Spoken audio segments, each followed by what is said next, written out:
Saturated and unsaturated carbon compounds। हम जानते हैं कि कार्बन की वैलेंसी 4 है और ये दूसरे कार्बन एटम्स या अन्य एलिमेंट्स के साथ इलेक्ट्रॉन्स शेयर करके बॉन्ड बनाता है।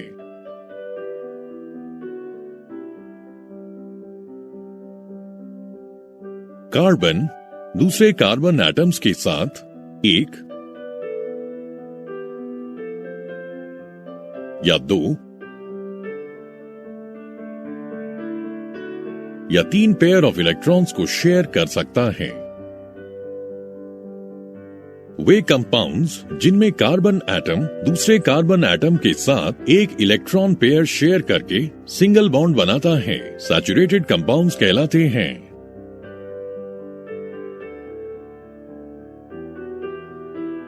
For example ethane C2H6। Ethane का स्ट्रक्चर बनाने के लिए या किसी और सिंपल कार्बन कंपाउंड का स्ट्रक्चर बनाने के लिए सबसे पहले हमें कार्बन एटम्स को एक सिंगल बॉन्ड के साथ लिंक करना होगा। हर कार्बन एटम की 3 वैलेंसीज अनसैटिस्फाइड हैं। हर कार्बन एटम को हाइड्रोजन एटम्स के साथ बॉन्ड किया जाता है। इसी प्रकार से आप C3H8 का स्ट्रक्चर बना सकते हैं।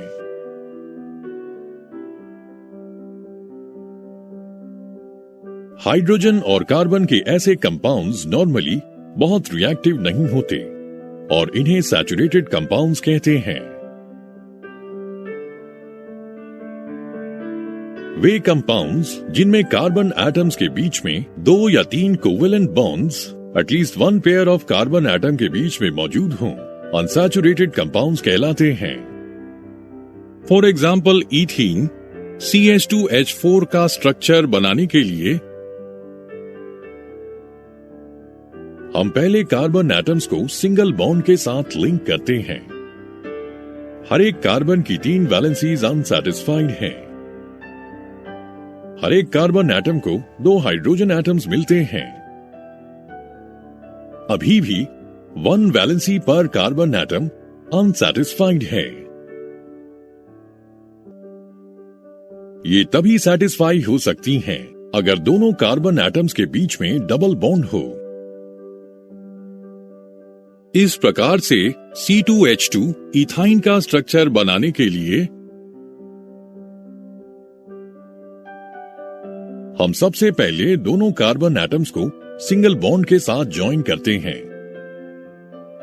हर एक कार्बन एटम को एक हाइड्रोजन मिलता है और 2 वैलेंसीज पर कार्बन एटम अभी भी अनसैटिस्फाइड हैं। वैलेंसीज सैटिस्फाई करने के लिए दोनों कार्बन एटम्स के बीच में ट्रिपल बॉन्ड होना चाहिए। ऐसे कंपाउंड्स जिनमें कार्बन एटम्स के बीच में डबल या ट्रिपल बॉन्ड्स मौजूद हैं, बहुत रिएक्टिव होते हैं और इन्हें सैचुरेटेड कंपाउंड्स कहते हैं। Chains, branches and rings. Carbon compounds में कार्बन एटम्स विभिन्न प्रकार से अरेंज होते हैं।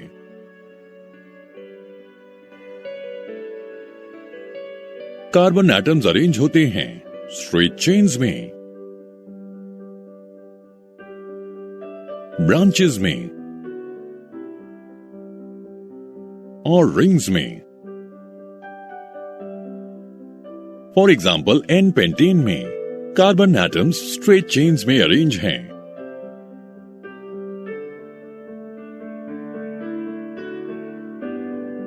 जबकि आइसोपेंटेन या 2-मिथाइल ब्यूटेन में ब्रांच्ड हाइड्रोकार्बन मौजूद हैं।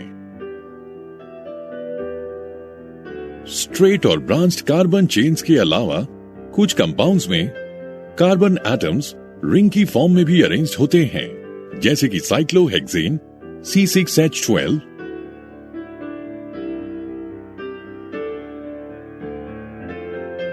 बेंजीन।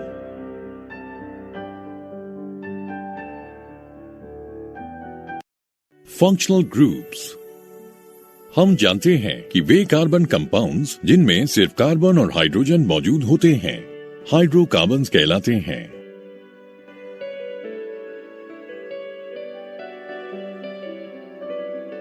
ये पेरेंट ऑर्गेनिक कंपाउंड्स हैं।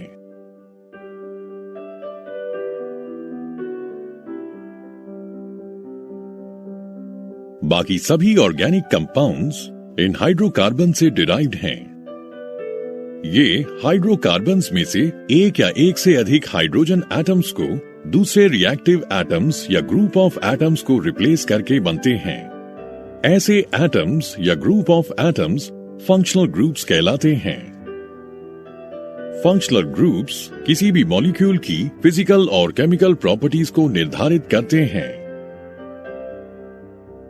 वो एलिमेंट जो हाइड्रोजन एटम को रिप्लेस करता है एक हेटेरो एटम कहलाता है। हाइड्रोजन एटम्स इस प्रकार से रिप्लेस किए जाते हैं ताकि कार्बन की वैलेंसी सैटिस्फाइड रहे। आइए कुछ महत्वपूर्ण फंक्शनल ग्रुप्स और उनके एग्जाम्पल्स को देखें। ये हेलो एल्केन का एग्जाम्पल है। गिवन फॉर्मूला क्लोरोप्रोपेन को रिप्रेजेंट करता है, जिसमें halogen chlorine molecule functional group है। क्लोरीन, ब्रोमीन, आयोडीन इत्यादि हेलोजेंस के कुछ इंपॉर्टेंट एग्जाम्पल्स हैं। ये फॉर्मूला फंक्शनल ग्रुप अल्कोहल को रिप्रेजेंट करता है, यानी कि OH। जब पेरेंट हाइड्रोकार्बन चेन के साथ अल्कोहल ग्रुप अटैच होता है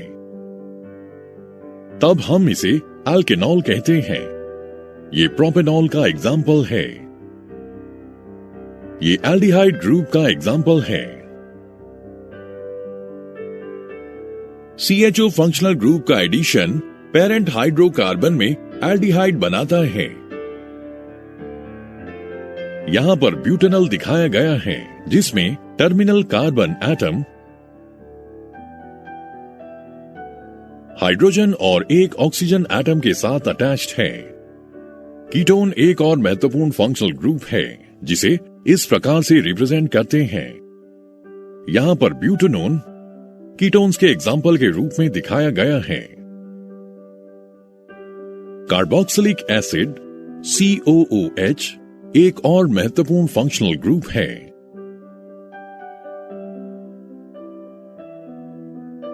ब्यूटेनोइक एसिड के एग्जाम्पल को देखिए। यहां पर टर्मिनल कार्बन एटम एक ऑक्सीजन एटम और OH ग्रुप के साथ अटैच्ड है। Allotropes of carbon. Element carbon प्रकृति में विभिन्न फॉर्म्स में एग्जिस्ट करता है और इसकी फिजिकल प्रॉपर्टीज भी भिन्न हैं।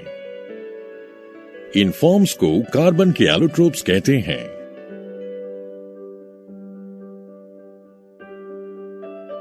डायमंड और ग्रेफाइट कार्बन के एलोट्रोप्स हैं।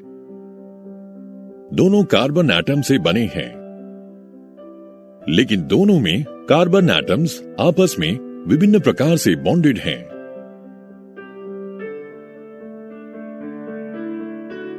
डायमंड में एक कार्बन एटम 4 दूसरे कार्बन एटम्स के साथ बॉन्ड करके रिजिड 3D स्ट्रक्चर बनाता है। ग्रेफाइट में हर एक कार्बन एटम 3 दूसरे कार्बन एटम्स के साथ सेम प्लेन में हेक्सागोनल एरेज की लेयर्स बनाता है। ये हेक्सागोनल एरेज की लेयर्स एक दूसरे के ऊपर अरेंज हैं। डायमंड और ग्रेफाइट के स्ट्रक्चर में अंतर के कारण इनकी फिजिकल प्रॉपर्टीज भिन्न हैं, लेकिन केमिकल प्रॉपर्टीज सेम हैं। For example, diamond hardest substance है, लेकिन ग्रेफाइट स्मूथ और स्लिपरी है। डायमंड इलेक्ट्रिसिटी का पुअर कंडक्टर है, जबकि ग्रेफाइट इलेक्ट्रिसिटी का गुड कंडक्टर है। फुलरीन्स एक और प्रकार का कार्बन एलोट्रोप है। इसमें कार्बन एटम्स फुटबॉल की शेप में अरेंज हैं।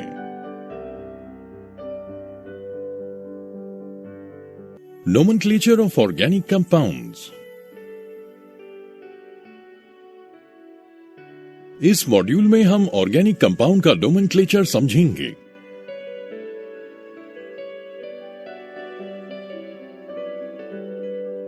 ऑर्गेनिक केमिस्ट्री कई लाखों कंपाउंड्स के साथ डील करती है। इन कंपाउंड्स को आइडेंटिफाई करने के लिए नेमिंग का एक सिस्टमैटिक मेथड डेवलप किया गया है, जिसे IUPAC यानी international union of pure and applied chemistry system of nomenclature कहते हैं।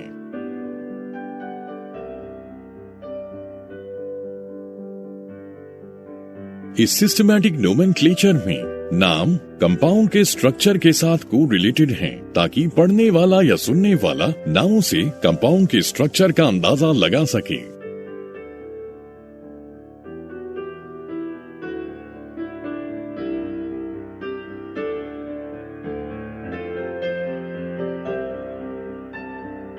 IUPAC सिस्टम ऑफ नोमेनक्लेचर से पहले ऑर्गेनिक कंपाउंड्स के नाम ओरिजिन या उनकी प्रॉपर्टीज के आधार पर होते थे।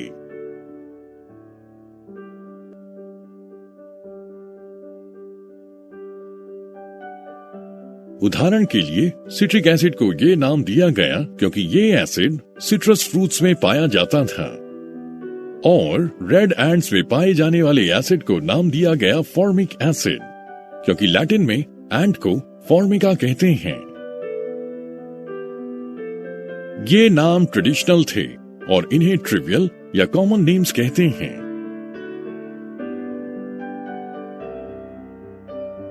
कुछ कॉमन नेम्स आज भी यूज होते हैं। For example, Buckminster fullerene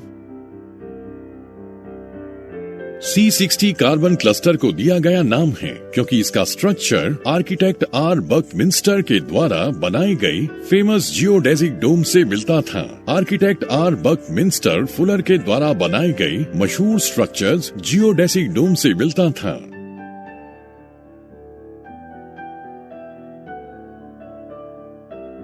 common names अक्सर यूजफुल और इंडिस्पेंसेबल होते हैं, खासतौर से जब सिस्टमैटिक नेम्स बहुत लंबे और कॉम्प्लिकेटेड होते हैं। कुछ ऑर्गेनिक कंपाउंड्स के कॉमन नेम्स यहां पर दिए गए हैं। कंपाउंड CH4 का कॉमन नेम मीथेन है।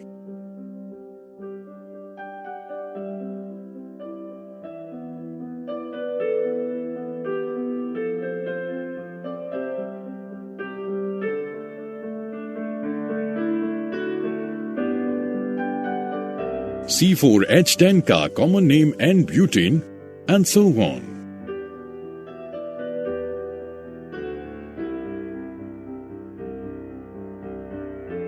IUPAC system of nomenclature.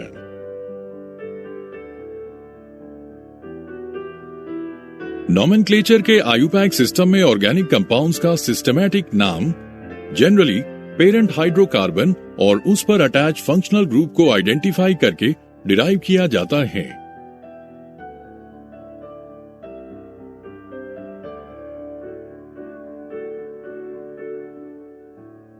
आइए एक एग्जाम्पल देखें। यहां पर आप एक कंपाउंड देख सकते हैं जिसमें फंक्शनल ग्रुप है, ब्रांच है, और आप कंपाउंड की पेरेंट चेन भी देख सकते हैं। IUPAC को और अधिक समझने से पहले हमें कुछ की टर्म्स जानने होंगे।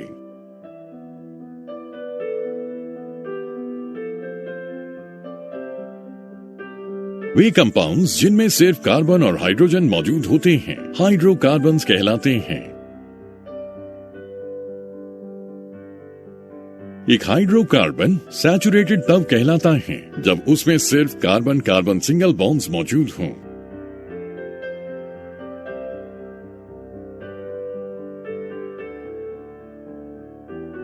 ऐसे होमोलोगस सीरीज का IUPAC नेम है एल्केन। अनसैचुरेटेड हाइड्रोकार्बन्स वे हैं जिनमें कम से कम एक कार्बन कार्बन डबल या ट्रिपल बॉन्ड मौजूद हो।